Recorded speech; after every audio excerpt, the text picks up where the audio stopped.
comment on something that happened prior to this administration or to things that have been heard, Well, so or the idea of hypotheticals or rumored issues and letters and what rumored plans were? That is a non-starter. So if you have another thing you want to ask, let's do it. I do have one other thing. The Yes, sir. question would be, would a letter like that still be enforced under the terms? I get that. From one hypothetical to another. Clearly, Okay. I can't answer that, All right, but so- thank you, sir. In the back. Yes, sir, behind you. Thank you very much, Tammy. Jaleel Afidi from the Frontier. Hello, sir. Nice to meet you. First, I want to say a quick thank you to the president. I have not seen any journalist saying thank you to him in 2020 during the corona days. I was one of the affectees as well who spent many months in the hospital, and the Well, I'm glad stimulus you're here. checks were amazing, and many journalists took advantage of it. My first question is, did anybody from the U.S. administration say thank you to Pakistan on official level regarding this new arrest? And second, is the president aware that the most popular leader of Pakistan, Imran Khan, has been in jail now for the last 3 years, and lots of atrocities has happened, but is the president at all interested in paying a little attention to Pakistan beside this?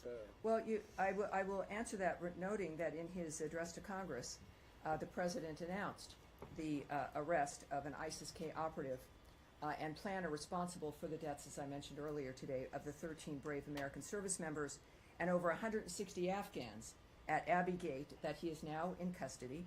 And we extend our gratitude to the government of Pakistan. We do, for their partnership in bringing Mohammed Sharifullah to justice. We would also now refer you, for those who want more information, to the Department of Justice for further information regarding his case. And we have, regarding Pakistan and the nature of our relationship, we have a common interest, obviously, in fighting terrorism. And the arrest of this terrorist also illustrated that U.S.-Pakistan cooperation on counterterrorism remains vitally important. So thank you, sir. All right, so now, Andrea, we'll move on here. Thank you very much, and thank you and welcome. And I think all of us are very grateful that the briefings are starting and that you were Good. this I morning. hope to. I won't always I hope my goal is to make you all happy. Of course, that will be impossible. And I appreciate your patience with me today, as I'm learning clearly the depth. This room, we've got an overflow room. We have. I don't want to say any numbers. I've just remember, I pledge not to give you numbers. But it's a remarkable thing. The American people care about foreign policy. They care about national policy. And your career in particular has kind of taught Americans that this information is interesting, it's usable, it's important, and so it's a pleasure to talk with you. Thank you, and just thank you for your commitment to this. Yes. On Ukraine, does the Zelensky letter, which includes an apology and various commitments to peace, which were praised by Mr. Witkoff at the White House today, does that letter meet the standard to the Secretary that these talks can proceed? And will the Secretary be attending the talks that are now contemplated next week in Saudi Arabia? And if you could give us any reaction to the Russian attack on a hotel today, where American aid workers did escape, but at least 4 people that we know of were killed. Right. And if I could just also throw in. All right, a third one. Does the letter of apology solve some of the issues to the extent that the Secretary believes intelligence and the weapons pipeline and intelligence sharing could be destroyed? Well, that's a road a bit too far. We will not discuss issues of intelligence or diplomatic agreements or the sharing of information. That I will not discuss. But from the start, after the Friday situation with President Zelensky, and Secretary Rubio was in the room, it was a surprise that his behavior took a turn, and in the Oval Office. And it was clear, as the president had stated publicly, that he was not ready for peace, that there was one thing that he should not do, and that was, damage the nature of what was transpiring there, because we want to help him. We want to help Ukraine. We have been the biggest supporters of Ukraine in this conflict than anyone else in the world. We have made it very clear from the start how we feel about this situation. But even after that, even that same night and continuing on, there was an open door that he wasn't ready for peace. If he becomes ready for peace, he can come back to the table. It was certainly not something that eliminated the potential to continue. But what it did do was highlight, and clearly with the follow-up message from President Zelensky, there was an awareness that, as he said, it did not go as planned, right? It was not a situation that was good or helpful, and as I'm paraphrasing here, and clearly indicated that he was ready to come back. I have not spoken in the last few hours with the Secretary, but I do know that his posture has been the same, is that we have a goal, and we see what's happening. We want to make sure that certainly the President understood what was happening, that this door was still unlocked, that he could return, as we were looking at the nature of what was transpiring in Ukraine, that it's a stalemate. The Secretary has called it a meat grinder. Hundreds of thousands of people dead, and the carnage not stopping. It's a stalemate that where both parties have to be brought to the table to end it. We also had terrific success, as I mentioned in my opening, at the UN. The first time since the beginning of this conflict, a 3-paragraph statement about ending the conflict passed without opposition in the Security Council, which is a statement from those members, but also from the UN in general. It appears with that note that President Zelensky understands what's at stake, that we are here to help him, that there is one person who can bring those parties to the table, and it is President Donald Trump. The Secretary has understood that from the beginning. This is a united understanding that this has got to end, and these are men who understand what America can do to help that come to an end. And I would believe, with what has been said before, that in fact, if the President and the Secretary believe that President Zelensky is serious and that we can move forward, they have stated in fact that we would. So we look forward to that. And Saudi Arabia? What about Saudi Arabia?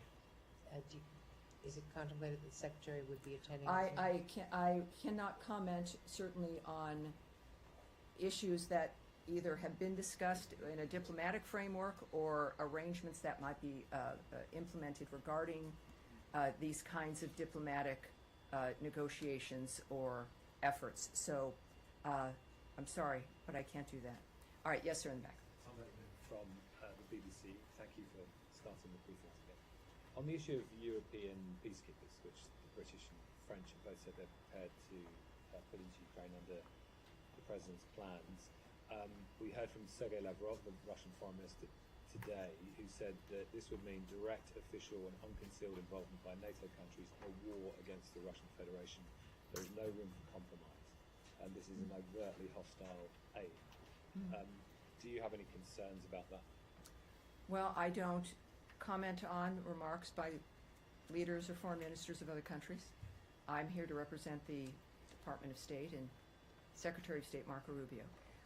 What I think the people of the world should note is the choices that are made by Secretary Rubio, by President Trump, and the actions that we take to implement our commitment to peace. Yes, ma'am, in the back.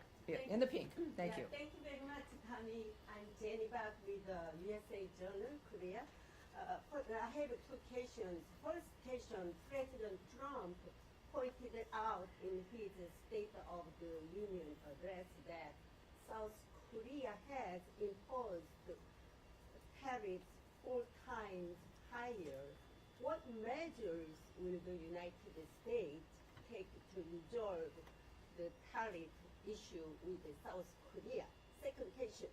Last week, the North Korean Workers' Party secretary visited Russia and met with President Putin to upgrade the level of the Russia and North Korea alliance. Does the United States believe that the North Korean troops should withdraw from Russia to end the war between Russia and Ukraine? Well, Thank you. yes, thank you.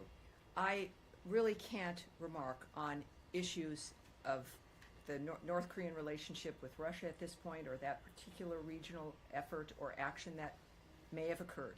So that's not something I can remark on right now. I certainly, for both of your questions, will go back and talk to the Secretary, mention to him, as I have and as I've pledged to many of you who I met earlier in our bullpen here, that part of my goal is to make sure that not only do I have a good broader view of what interests all of you, but to make sure that the Secretary knows as well. I think that that's part of what is important to our communications with you, besides what we can and cannot share. It is to make sure that we know where your interests are also. All right, sir. Yes, sir. Yeah, thank you so much, Tammy. Congratulations and thanks for doing this. At the opening remarks, you talked about Iran is under the maximum pressure. So I have a question related to that. And I'm sorry, what is your outlet? Yeah, my name is D.R. Kuda. I'm working for Huda Media Network. It's a Kurdish TV. All righty. So Iraqi Maximum pressure. Yeah, Yes. Iraqi sanctions waiver for Iran gas imports expires on March 8th, which is the day after tomorrow. Have you renewed this sanctions waiver, or do you intend to renew that sanctions waiver for 120 more days? And I have the second question. Do you want me to ask now or after you? Well, let me answer that question, because I see my staff standing up by the pillar, because I don't tend to keep track of certain things, but like time. But here's what I can tell you. The Iraq sanctions waiver, as you've noted, for Iran gas imports expires on the 8th. And we have, at this point, as you might imagine, we have nothing to announce with regards to the current electricity waiver that expires on the 8th. In line with National Security Presidential Memorandum Number 2, we are reviewing all existing sanctions waivers that provide Iran any degree of economic or financial relief, and we are urging the Iraqi government to eliminate its dependence on Iranian sources of energy as soon as possible, and welcome the Iraqi Prime Minister's commitment to achieve energy independence. Hopefully, the United States is leading the way when it comes to that kind of an approach. All right, are we wrapping up here? I think we are. We will do this again on Tuesday, unless circumstances change that. One last in But- Africa, please. Someone wants one last. See, this is going to happen. It's like No, one just last. one in Africa. All right, hold on. One in the back row? One last in Africa. Thank Let's yes, Africa. Let's do it. Thank Thank you. We have a lot of interests in that continent, so thank you. Yes, ma'am. Yes, thank you. So, thank you. Yes. My name is Hariana Veras, and I'm with TPA. Recently, I asked President Trump about his interest in joining the effort of the president of Angola, President João Lourenço, who is mediating the conflict between DRC and Rwanda, if he would be interested to join the efforts of Angola to bring peace to DRC. He said that the situation in the DRC is a very serious situation. But we have also seen that in this first 100 days of President Trump, he's making some movement. He imposed sanctions on the people that are directly involved on the conflict in DRC, and also Secretary of State Marco Rubio. He spoke with the Foreign Minister of Angola and also President Tshisekedi of Correct. Congo. Correct. Is there any plan, or can we expect something more in terms of action from the United States to join Angolans' effort to bring peace to the DRC? Because every day people are dying, and we have seen how eager President Trump wants to bring peace in many regions. That is correct. Not only in between Russia and Ukraine, but also he's showing interest in to bring peace in other regions. Is the Democratic Republic of the Congo one of the countries that this administration will do something to bring peace? Well, Because I can tell you, and this is I think a good way to end the briefing today. Just as a reminder, yes, of the global commitment that this administration has, but that Senator. I keep doing that. He's the Secretary of State. That the Secretary of State, Marco Rubio, has in the world. I can tell you that we stand in firm support of the Congolese people and of the sovereignty and territorial integrity of the DRC. I can say that in his calls with the two presidents, the Secretary urged an immediate ceasefire in the region, accountability for human rights abuses and violations, and for all parties to respect sovereignty and territorial integrity. We expect to see leaders return to the Angolan-led Luanda process and the Nairobi process and take action to resolve the conflict. Though we are aware of this, he has communicated this, he's engaged with leaders in the region on this as well. And we remain diplomatically engaged. That is going to continue. It will not soften or end. And I appreciate you being here because this is very important and it's a big story. Might not get as much coverage in the media, but there's a lot of problems here in the world, and the Secretary is committed to solving them, as is the President. So it is a team and a whole of government understanding that our world here at home needs to change and reform, and the way that the world is unfolding now with its conflicts, that needs to reform as well. So the DRC, thank you. All right, everyone, thank you very much. I'll see you on Tuesday as well. Thanks for being here. Appreciate it.